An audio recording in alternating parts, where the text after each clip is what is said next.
سیزن جدید کال آف دیوتی موبایل اومده و کلی لگ داری و نمیدونی چه کار کنی. این ویدیو مخصوصتونه، چون داخل این ویدیو قراره بهت یه دونه کافینگ ضد لگ خفن معرفی کنم که تا آخر سیزن قراره کاری باز بکنه که دیگه لگ نداشته باشی. پس حتما ویدیو رو تا آخر تماشا کن تا از این ضد لگ خفن خلاص بشی.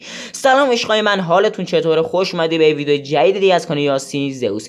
امروز اومدم داخل این ویدیو که از اول سیزن تا آخر سیزن کاری بکنم برای گوشای زغالی، برای گوشای ضعیفی که اصلا کار آف نمیکشه، کاری کنم که دیگه لگ نداشته باشی و خیلی راحت پلی بدی. یعنی بهتون قول میدم 100% رفع لگ میشید و حتما این ویدیو تا آخر تماشا کنید نکته به نکته. یعنی اصلا نزنید جلو که یه تیکش نبینید بعد بدتر بشه، تازه براتون لگتون بیشتر بشه. پس حتما باید تیکه به تیکه نگاه کنی.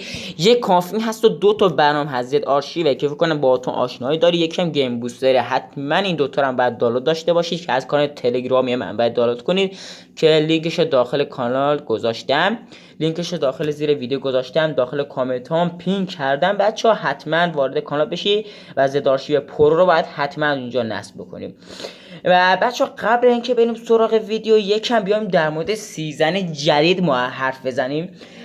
اگه بخوام از 10 نمره به سیزن جدید بدم، من بهش 6 یا 7 میدم. یعنی نه خیلی خوب شده نه خیلی بد شده. چیزایی که خوب شده رو میخوام بهتون بگم، چیزایی که خیلی بد شده. از یه طرف یه چیزی که خوب شده، وقتی میمیری پلاکتو میزنن توی 15 ثانیه بعد میاد که این بازی رو سخت‌تر میکنه، رو به نظرم خیلی بهتر شده. من خیلی وقت منتظر همچین چیزی بودم که داخل کال آف اضافه بشه. این طرفم که 10 بار فقط زدمش، یعنی ببینید داخل ویدیو دیگه خودتون. و از یه طرف نباید بچه 117 رو 47 میبردن روی زمین، یعنی حداقل بعد یکیشون رو میذاشتن روی زمین. اومدن هر دوتاشو بردن، اصلا خیلی بد شده. از یه طرف هم گانای خیلی خوبی روی زمین اومده، یعنی گانایی که سیزنهای خیلی پیش روی زمین بوده دیگه نیومده، اومده رو زمین که واقعا این خیلی خوب شده. و از یه طرف هم بچه‌ها این سیزن فنک خدا شده، یعنی فنک تا میتونید وردارید و بزنید، یعنی یه جور انمیا میندازه که برای طرف میریزه. از یه طرف بچه‌ها بیوای ایمش قوی تر شده، اما خب با یه شاد نمیندازه، یعنی بعضی وقتا با یه شاد میندازه. از یه طرف چس ایمش یه ذره خراب شده ولی با شات میندازه. یعنی از هر کدوم اینا براتون حتما اتچمنتش میذارم. منتظر تایم اوت باشید، یعنی اونایی که تایم اوت میخورن روی گوشای زغالی یا رو هر گوشی هستن، قرار یه ویدیو براتون بذارم که بچه‌ها نگاه کنید. حتما تا آخر سیزن دیگه رفع تایم اوتید، حتی شاید برای سیزن بعدی هم رفع تایم اوت باشید.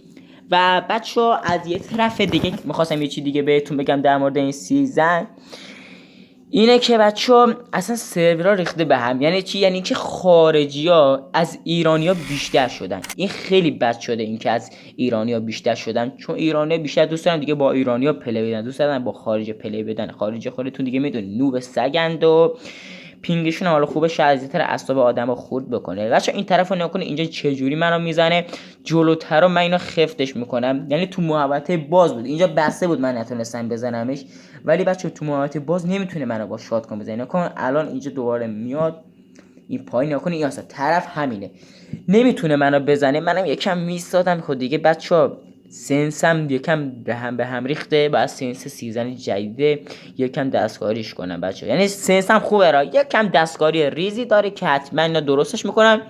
حتما بچه منتظر هاد 4 انگشتی ویدیوش بازید، منتظر سنس خفن باشی. این طرفا بچه نگاه کنید، خودم زدمش، اونم منو زد، 2 تای افتادم رو زمین، ولی متاسفانه اون کلاسا داشت اومد که منو زد و خودشو زنده کنه دیگه. یارم رسید و زدش.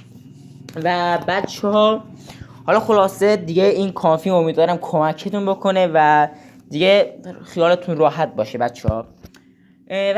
از یه طرف اینجا نیا کنید، طرف بچه‌ها نیاد ناموسن وار ماشین و اینا بردارید دیگه، اینا رو بذارید کنار. از طرف ایران نمیخواد دیگه بیشتر از این وقتتون رو بگیرم، بریم سراغ آموزش. خب بچه‌ها اولین کاری که باید بکنید، این 2 تا برنامه هست، یکی زد آرشیوه و یکم گیم بوستر هست که باید دانلود کنیم.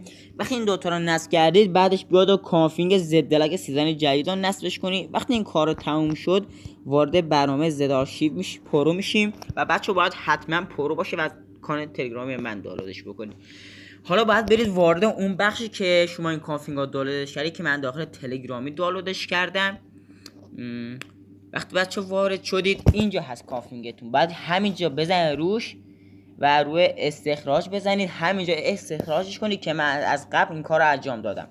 و حالا که میبینید وارد این دوتا پوشه شدید، روی پوشه اولی میزنید که اینجا انواع اسمای بازی آورده. الان کال آف دیوتی هم هست، حالا فری فایر و همه چی دیگه هم هست و هر کدومشون یک کافین داره. یعنی الان این ویدیو مخصوص پابجی هست، فری فایر، کال آف، هر گیمی که هست که آنلاین هست اینجا اسماشو نوشته، کافینگ جدا داره. و اولین کاری که الان ما میخوایم انجام بدیم، باید بزنید روی پوشه کال آف دیوتی موبایل و این کافینگ ما هست و کپیش میکنید. وقتی کپیش کردید وارد پوشه اندروید میشید. حالا برای بعضی از گوشی ها داخل OBB هست، بعضی هم دیتا، که مال من داخل دیتا هست. کال آف دیوتی موبایل رو پیدا میکنید، وارد پوشه دوم میشید و اینجا بچه باید استخراجش کنید. حالا میرید یه بار دیگه کافینگا دوباره کپیش میکنید و یه بار دیگه هم میاد داخل پوشه دومی میریزیش. حالا وقتی این کارا تموم شد وارد برنامه بعدی میشید، داخل برنامه بوستر میشید، وای میسید تا براتون بیاره. وقتی آورد روی این مثبته میزنید و کال آف دیوتی موبایل اضافه میکنید. حالا وقتش شما بیاید و بزنید روی این گزینه اینجا. بچه‌ها اصلا شما کار نداشته باشی، اینو بذار روی 960، اصلا نمیخواد بیشتر ببرینش بالا و اینجا FPS تون هست. حالا اگه گوشتو خیلی مدلش بالاست میتونی FPSش تا 120 و اینا هم ببرید، اما این که بیای مثلا بگی کال آف تا 120 میکنی اصلا غلطه. ولی اونایی که گوشای زغالی داره، گوشای حالا خیلی ضعیفی دارن، روی 40 FPS باید بذاری، یعنی اونقدر جا نده. این فقط تا یه حد کمکتون میکنه. و وقتی دیگه این کارتون تموم شه روی نکس میزنید تا وای میسید و همه چی حل بشه. حالا وقتی این گزینه براتون تیک خورد یعنی حله و بعدش بیاید روی گزینه دومیش بزنید. اینجا هم دوباره چند دقیقه وای میشید تا تیک بخوره، که یعنی هرچی ویروس داره، ضد لگ داره، گوشیتون هرچی داره را کم بکنه. و اینجاست که دیگه کار ما تموم میشه. فقط کافی روی کال آف دیوتی موبایل بزنید که من نمیخوام فعلا برم داخل ویدیو بازی. و وقتی وارد شده 11 مگ بعد دانلود بکنی، یعنی کال آف اون هم کافی هست که اصلا کار دیگه زیادی نیست. یعنی واقعا تو دیگه خیال راحت باشه، یعنی دیگه راحت شدی دیگه، تا آخر سیزن از لگ خلاصی.